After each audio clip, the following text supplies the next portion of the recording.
dibawalah ke Gunung Tasikmalaya, ditenden didinya selama 1 minggu terubah tegodeg, dibawa deui ke Gunung Cirebon, Gunung Ciremai, dibawa ditenden deui di hareup nyana bertafakur ka Gusti Allah saminggu cicing bae terubah tegodeg, dibawalah ke Gunung Suci Garut, ditenden ke karak sapeting doang ieu geus godeg. Nah berarti kaula kudu cicing di dieu dirubah godeg teh menjadi godog. Gitulah para jamaah kaum muslimin wal muslimat rahimakumullah, terus banehanana tafakur, terus banehanana mujahadah di gunung eta, lain berarti can jadi wali Allah untuk terus naikkeun makomnya, naikkeun pangkatnya, jeung embung balik deui ka pajajaran, kerajaan-kerajaan diserahkeun kabeh ka ahli waris anu sejenna, manehanana mah hirup menyendiri, tafakur eueuh nu nyaho, mujahadah, riyadhah terus di gunung suci datang ka maot. Allah Allah Allah Allah Allah Allah. Di urang aya Prabu Kian Santang, putra daripada Prabu Siliwangi, putra daripada Prabu Kitu Satwu Kencana, putra daripada Pajajaran. Jadi ti kerajaan Pajajaran. Dek nanya kamu Haji Pendi, ai kerajaan Pajajaran letaknya di daerah mana? Bandung. Tuh kan, tambah pasar Pajajaran. Ya Allah, numantak ulah disangkanya na diajak ku Haji Agus, Haji Sarua pinter atau ente? Diajak mah diajak bae, jeung lain teu dibere nyaho. Isuk-isuk dibere nyaho lohor geus eueuh. Magrib dibere nyaho atuh jam 12 geus eueuh. Eta ilmu bisa kitu ilmu. Lah iyalah para jamaah kaum muslimin wal muslimat rahimakumullah, singkat bae ya mah tahun 1315 Masehi diangkat Prabu Kian Santang jadi panglima perang. Kulantaran nyana diangkat jadi panglima, nyana neangan musuh. Di Bogor sahanu jago, di Jawa Barat sahanu jago, di luar Jawa Barat sahanu jago. Bebejalah kabapana Prabu Siliwangi, abah kula diangkat jadi jelema sebagai panglima perang, asana datang ka saat ieu can nyaho ka getih kula, hayang nyaho ka getih kula, tunjukkeun bejakeun sahanu panggagahna khususnya di Jawa Barat, umum nama di Indonesia atau di dunia. Eta bapana teu bisa ngajawab, teu bisa ngajawab. Cak bapana eueuh deui nu panggagah mah nu mantak anjeun diangkat jadi panglima teh saat ieu mah anjeun nu panggagahna. Eueuh deui. Perang jeung sahabat ge moal anu mahi ka anjeun mah. Keur ngobrol kitu jol aya aki-aki. Cak aki-aki teh ulah gitu, sebab dunia lain Indonesia doang, kerajaan lain di Indonesia hungkul, besi hayang nyaho nu gagah saat ieu panggagahna sadunya eta ayana di Mekah, ngaranna saki, ngaranna Sayyidina Ali. Barang geus gabejaan kitu les eueuh aki-aki nyana terus bae neangan jalan ke Mekah yang gak panggih jeung Sidina Ali. Padahal Sidina Ali teh kapan geus maot jauh. Iyalah kehebatan Sidina Ali. Karramallahu wajhah. Di alam barzah nyana mah bisa muncul. Nyana neangan jalan kumaha carana hayang ka Mekah. Dipapatkeun ilmuna eta mah sarua ilmu eta mah sebab nyana can Islam jeung ilmu du dicekel ku Haji Pendi. Nah eta babacaan lagi boro-boro urang jin ge teu ngartieun. Eta hebat Haji Pendi nu mantek nyana kukula dianggap bisa bahasa eta bahasa jin nyana ge termasuk min jumlatihi.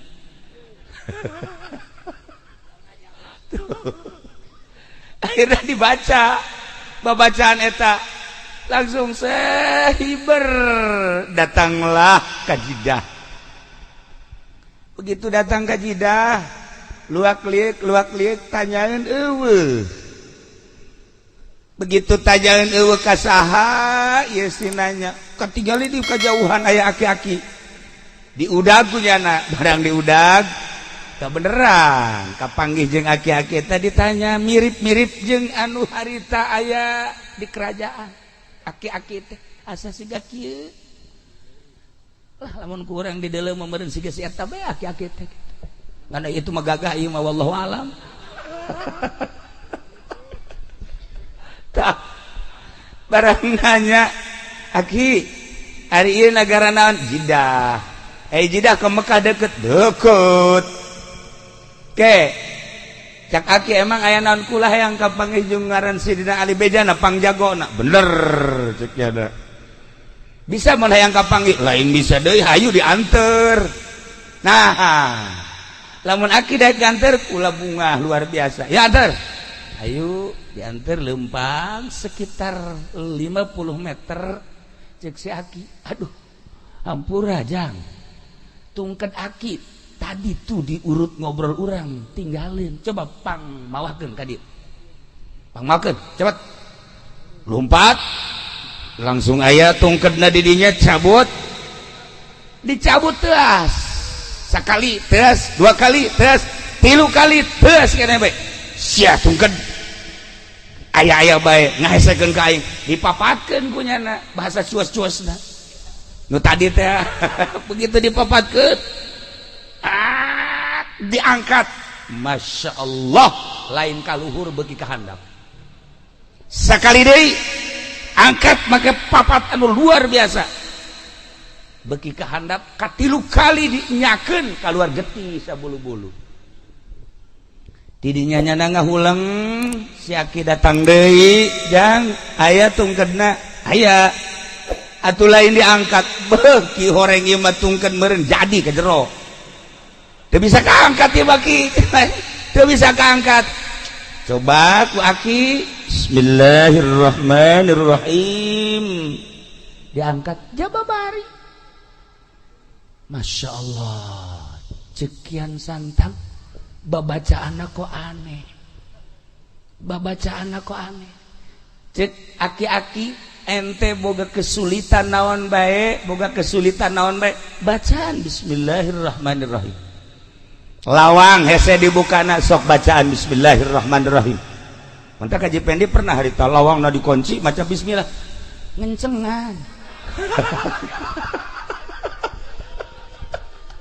Horegan bismillah ge lain sa bismillah. Lamun bismillah make sungut doang mah atuh pamalingan ge bisaeun. Atuh pamalingan ge bisaeun, DPR ge bisaeun maca bismillah. Atuh pan wallahu alam ka dituna mah. Ya pemerintah gak idik ceramah maca bismillah heula ngan nyaho ingetna ka Allah eta bismillah nyaho ingetna ka mana? Coba ih pemerintah sia mah jahe. Dasar pikiranna ka jahe mah.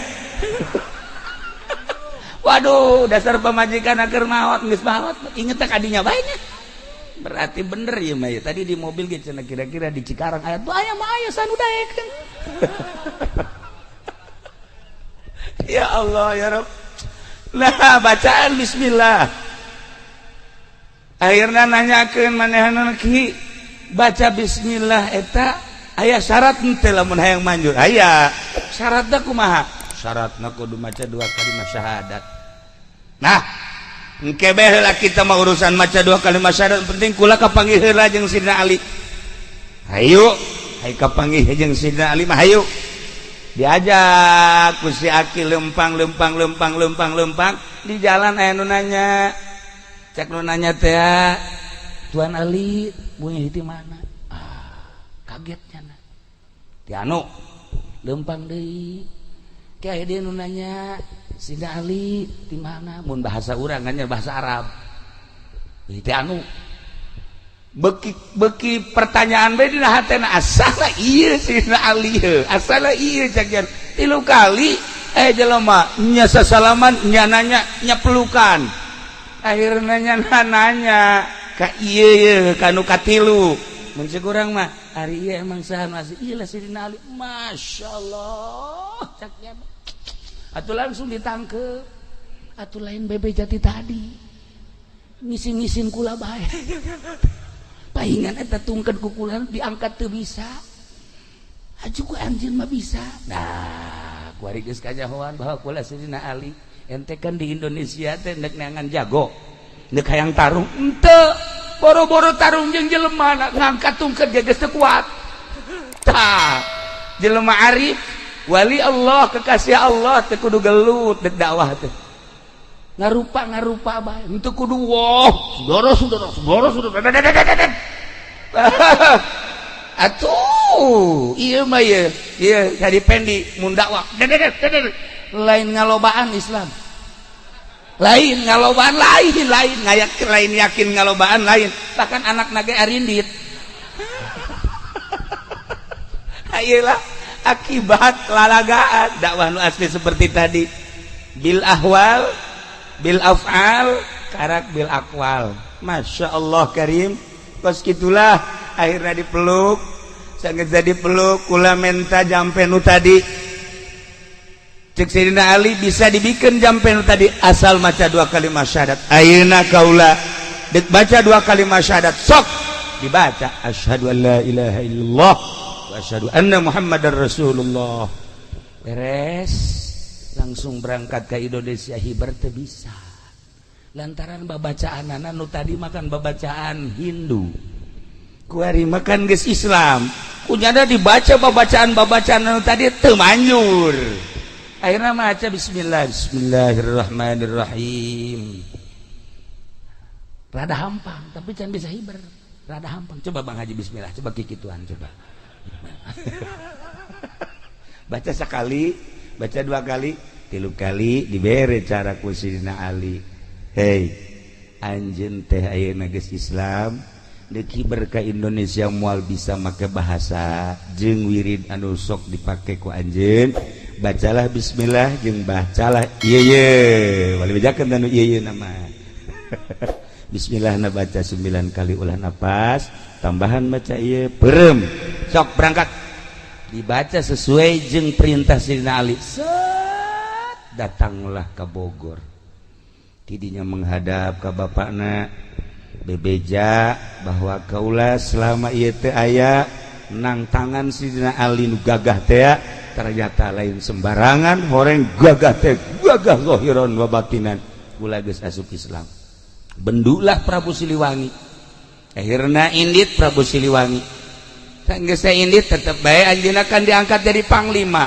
terus dakwahnya terus ngajakan Islam ngan harita aya jelema nu ngomong Prabu ari anu Islam mah biasana sok disundatan nah cek badan kula ge inget kula ge harita ku Sidina Ali disundatan cek yana maka wari ente nu paheula di sundatan mangga di sundatan kunyana di sundatana kabeh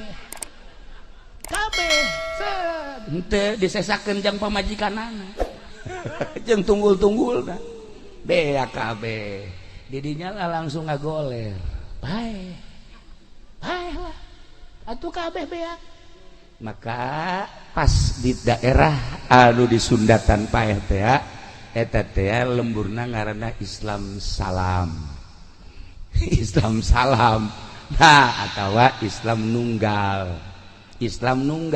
nu kabelah dieuna dibahasakeun ku urang Garut mas Salam Nunggal tadi nama Islam Nunggal kulantaran rada hese dilempengkeun Salam Nunggal tidinya Sidina Ali ke Mekah deui hayang kapagih jeung Sidina Ali lantaran nu di sundatan paeh bebeja nyana Bang Ali hampura kula di ditu nyundatan kok kula mah teu paeh itu mah paeh kumaha cara nyundatanna dibeakeun kabeh atuh deuleuh Deleuheulan nu maneh beak henteu atuh ulah kabeh maka dibere cara yundatan ku Sayyidina Ali netalah seperti pengkong-pengkong nu baraheula akhirnya langsung merdeka Indonesia kujara di Sundatan simpreng nah iyalah sejarah Yundatan di samping eta Prabu Siliwangi kaditu deui guguru Yundatan oge guguru keislaman untuk keyakinan supaya mantap deui nyana di ditu diganti ngaranna nu tadina Prabu Kian Santang diganti ku Sayyidina Ali menjadi Sunan Rahmat baliklah ke Indonesia begitu balik ke Indonesia manehanana terus dakwah nyundatan terus manehanana bebeja ka bapana Prabu Siliwangi diajak Islam tetap tedaek sekali dua kali tilu kali ketika Sunan Rahmat keluar dakwah Prabu Siliwangi manehanana dengan bahasa manehanana meminta ka karuhuna supaya ieu kerajaan dirobah menjadi hutan. Maka seketika etalah ku embung-embungna asup Islam Raja Pajajaran dirubah sakicep menjadi hutan konon anu kuari terkenal hutan tersebut adalah nu aya di Bogor ngaranna naon Kang Haji Mendi nu di Bogor teh nu sok kaditu kadaritu jelema leuweung teh leuweung naon lain ya na tuh ceput naon wah ya nu di Bogor nu sok rame masyaallah teh si kanya jasanya naon aya jauh di bejaan etalah para jamaah kaum muslimin wal muslimat rahimakumullah akhirnya balik Sunan Rahmat ka kerajaan berubah menjadi hutan nyana mohon ka Gusti Allah supaya bapakna muncul barang muncul berubah menjadi maung nah iyalah nyana dumadeheus ka Gusti Allah ya Rabb ieu teh maung lain samaung-maung na ieu teh abah kula coba supaya bisakeun ngomong ku Gusti Allah maung dibisakeun ngomong akhirna walaupun wujudna wujud maung diajakan ku Kian Santang nunggus berubah menjadi Sunan Rahmat supaya maca dua kalimat syahadat tidinya nyana tetap godeg diudag ditepak ku Sunan Rahmat begitu lompat terus diudag lompatlah ke Garut ke Guha Sancang maka cicinglah didinya lantaran aya alamat cek alamatna ulah diudagkeun antep anjeun bapak-bapak di mana-mana anjeun hayang kapanggih jeung bapak coba anjeun datang jeung keturunan anjeun datanglah ke Sancang maka kuari masih sangar kene mun hayang kapanggih jeung mau datang ke Garut ke Guha Sancang atau leuweung Sancang ngan ai hese-hese teuing mah atuh jasi eta ge rupana kadang maung ieu kadang-kadang maung nya ge sarua bae nah ieu mah maung tutul beureunya itulah para jamaah kaum muslimin wal muslimat rahimakumullah akhirna baliklah Sunan Rahmat ka Pajajaran nu geus berubah menjadi leuweung nyana nyokot taneuna sageus nyokot taneuh dipuatkeun ke peti sekitar segede kieu petina ye dibawa ku nyana hasil istikharah manehanana ieu peti nu geus aya taneuhan bakal jadi ciri di mana peti ieu godeg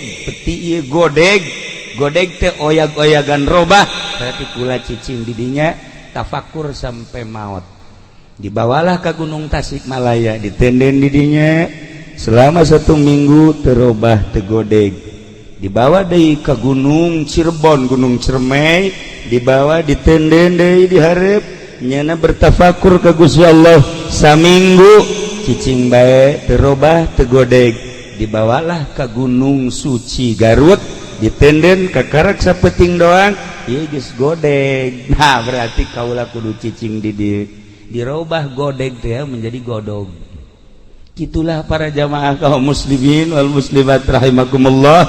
Terus banehanana tafakur, terus banehanana mujahadah di gunung eta. Lain berarti can jadi wali Allah untuk terus naikkeun makomnya, naikkeun pangkatnya, jeung embung balik deui ka pajajaran. Kerajaan-kerajaan diserahkeun kabeh ka ahli waris anu sejenna. Manehanana mah hirup menyendiri, tafakur eueuh nu nyaho, mujahadah, riyadhah terus di gunung suci datang ka mautna. Kitulah para jamaah muslimin wal muslimat, cerita asal usul tentang nyundatan. Berkeliaranlah akhirnya guru-guru anu bisa nyundatan asli dari Sunan Rahmat, terus ke Karawang, terus ke Cikarang, terus ke Tangerang, terus ke Serang, terus ke mana-mana. Baheula mah di Sundatan sekaligus aya babacaan khusus di Sunan Rahmat ti dituna ti Sayyidina Ali karramallahu wajhah. Itulah para jamaah kaum muslimin wal muslimat rahimakumullah. Maka mautlah anjeunna di luhur gunung suci Godog mutatadina Godeg. Kemudian aslina nyana ngaran Prabu Kian Santang, dirobah diganti ku Sayyidina Ali menjadi Sunan Rahmat Suci Godog, berarti keturunan Pajajaran. Nah iyalah anu terus dakwah. Alhamdulillah Jawa Barat khususna umumna nyebrang terus ke Lampung, terus ke Kalimantan. Iyalah Sunan Rahmat Suci nunyana mengakhiri hirupna sorangan di luhur gunung. Mantap besi aya di Cikarang kuari anu haju hirup sorangan eta ge buat teuing ulah sok suudzon meureun nya eta ge termasuk aya tetesan gede hutang. Gitulah para jamaah kaum muslimin wal muslimat rahimakumullah. Lantaran baturku lagi kadang-kadang nu ieu nyorangan kadang-kadang ditanya gitu dek nembalan atuh horenganan teu jauh urusanana seperti itu tadi. Para jamaah kaum muslimin wal muslimat rahimakumullah. Nah sesuai jeung naon kitu garana hajat ieu sesuai jeung maksud Haji Rusli nyundatan silsilah nyundatan seperti tadi. Insyaallah simkuring malam ieu istirahat, kemudian isuk menuju Garut ziarah ka Raden Rahmat, diangkat menjadi kitu Prabuna dileungitkeun sebab eta mah kehinduan baheula, maka dijadikan adalah ngarana Sunan. Sunan eta asli nama cek Sunan Ampel adalah sungsuhunan. Sungsuhunan eta pangluhurna mun di bangunan. Geus lamun aya seorang wali kahiji kadua katilu geus jadi mursyid maka disebutlah Sunan. Kuari ge loba ye di Cikarang Sunan-sunan. Loba alhamdulillah gua ge ngadenge Karawang, Cikarang geus loba Sunan ye. Masyaallah karim.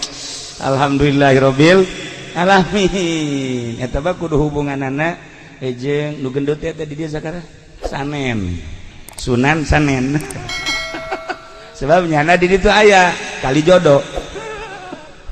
Para jamaah kaum muslimin wal muslimat rahimakumullah. Ila para aulia Allah. Lamun wali sanga geus jelas Cirebon, kemudian Banten aya hiji nu mencil di dieu.